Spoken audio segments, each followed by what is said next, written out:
Ya, Mas Diki, ini tentu menjadi perhatian. Kenapa menjadi perhatian? Karena seperti yang dikatakan oleh Badan Kesehatan Dunia bahwa saat ini memasuki saat-saat yang paling berbahaya. Kenapa? Karena secara psikologis orang bosan untuk kemudian di rumah, tapi kemudian juga kondisi belum benar-benar aman, bahkan semakin berbahaya. Benarkah demikian? Betul sekali. Jadi ini memang jadi fenomena yang tidak hanya terjadi di Indonesia, tapi secara global di dunia. Dan terutama tentu di Indonesia kita melihat masyarakat ini masih merasa bahwa, atau saya melihat ya, termasuk dari survei risiko yang diadakan salah satu lembaga, bahwa masyarakat itu masih ada sebagian yang merasa bahwa COVID-19 ini sudah akan berakhir dan pengabaian terhadap perilaku untuk mencegah atau melakukan jaga jarak dan masker.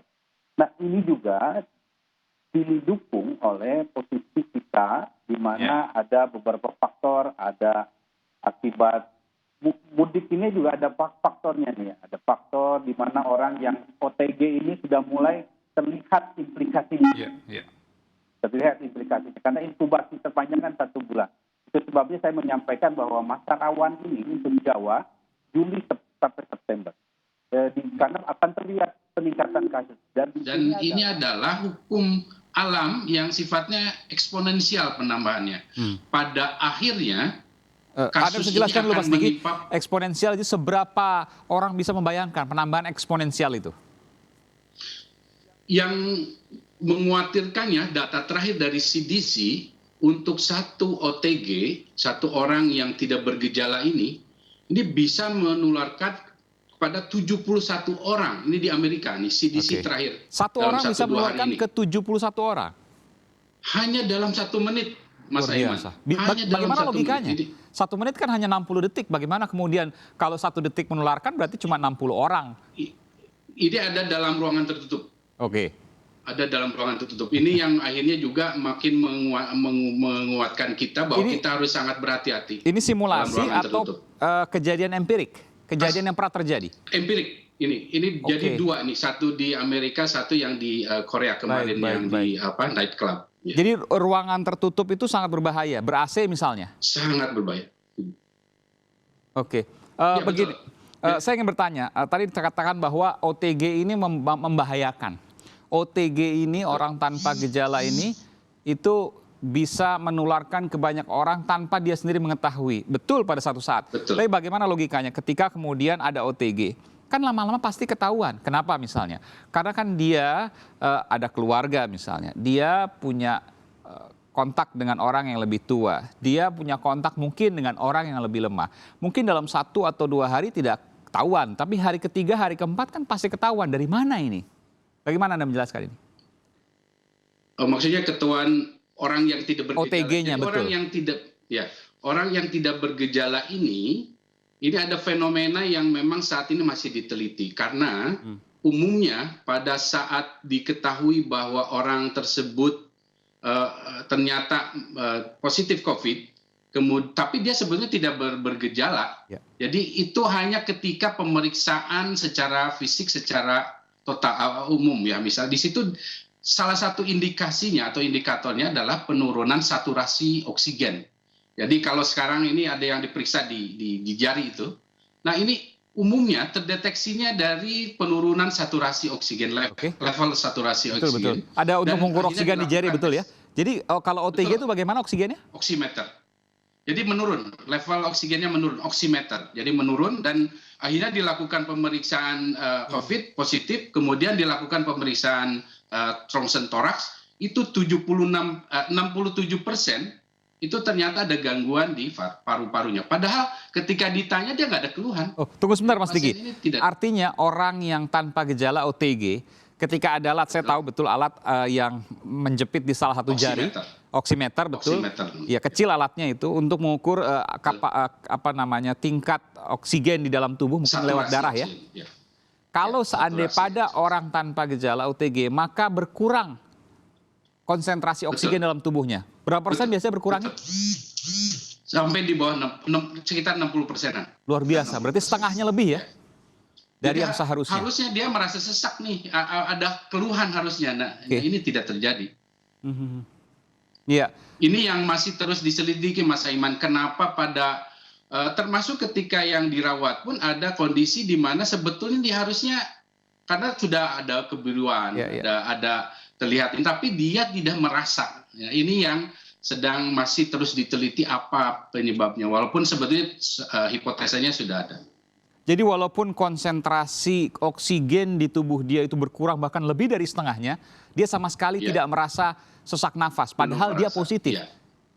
Betul, betul. Dan kemudian dilakukan pemeriksaan X-ray, ini di London, yaitu di Nebraska, itu 67%. Jadi kalau di London 45%, yang di Amerika 67% itu ada kelainan pada parunya. Jadi ada kerusakan pada parunya. Jadi boleh saya simpulkan, koreksi kalau saya salah, artinya alat oximeter tadi bisa digunakan sebagai deteksi awal apakah orang itu OTG positif corona atau tidak? Tidak seperti itu, tapi untuk menunjukkan bahwa positif corona tentu harus ada tes ya, tes PCR. Betul. Minimal tesnya adalah antigen ya, rapid test antigen. Tapi untuk oximeter ini saya kira bisa menjadi salah satu pelengkap kalau misalnya yang suhu itu kan juga tidak terlalu signifikan ya. Jadi ini bisa. Malah ada satu negara yang menggunakan juga tes smell, penghidupan, mengetes penciuman. Jadi ini salah satu kombinasi yang bisa secara praktikal dilakukan juga. Terutama oksigen ini memang salah satu yang terlihat dari beberapa studi cukup signifikan, terlihat penurunan dari saturasi oksigen pada pasien atau pada suspek dari COVID-19 ini. Oke, ini yang membuat saya harus katakan bencana yang terjadi dari wabah corona ini karena ada OTG. Kalau penyakit lain mungkin tidak semuanya, tidak sebanyak positif corona, mungkin misalnya cacar. Ketika cacar kena akan memunculkan gejala. Tapi COVID ini kalau semuanya memunculkan gejala maka kita tidak akan terlalu repot seperti ini. Tapi karena ada OTG maka kita akan seperti inilah yang terjadi. Repot luar biasa. Bahkan mayoritas penderita positif adalah OTG. Betul demikian?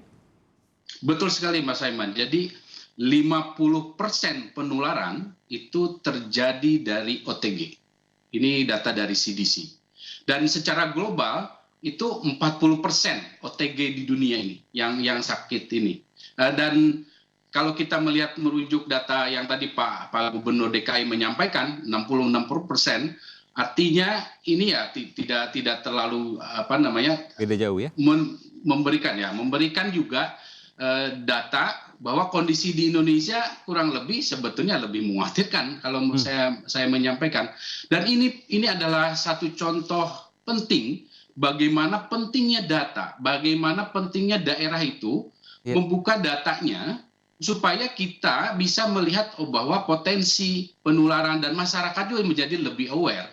Ini saya kira ini contoh yang harus juga ditiru oleh daerah lain. Karena Jakarta ini kan kalau dilihat dari performa tes, jauh lebih baik daripada Pemda atau provinsi lainnya. Malah pernah mencapai target yang diinikan oleh WHO, yaitu 1 tes per 1.000 orang per minggu. Sedangkan nasional kan masih 0,4 sekian untuk per 1.000 orang per minggu. Dan untuk positive rate-nya pun pernah mencapai apa yang ditargetkan oleh WHO. Namun, ini juga jadi pembelajaran untuk daerah lain bahwa ketika satu daerah sudah mencapai apa yang ditargetkan, bukan berarti sudah aman. Betul. Situasi ini adalah situasi pandemi. Pandemi ini belum selesai dan kemungkinan masih akan 1 atau 2 tahun lagi. Ini yang harus disampaikan secara tepat, efektif dengan komunikasi risiko yang tepat pada masyarakat dan stakeholder lain supaya semua tetap menjaga ya secara bersama. Tidak bisa Jakarta saja, Jawa, Bali saja atau ini, karena ini harus semua daerah. Apalagi Jakarta ini ditopang banyak daerah dan mobilitas penduduk Jakarta ini kan dari banyak daerah. Baik. Anda menyebutkan tadi selesainya 1 atau 2 tahun lagi. Saya nanti akan elaborasi dari mana hitungan itu. Dan saya juga akan segera kembali bersama dengan Wakil Gubernur DKI Jakarta Ahmad Riza Patria. Tetaplah bersama Sapa Indonesia Malam, saya akan segera kembali sesaat lagi.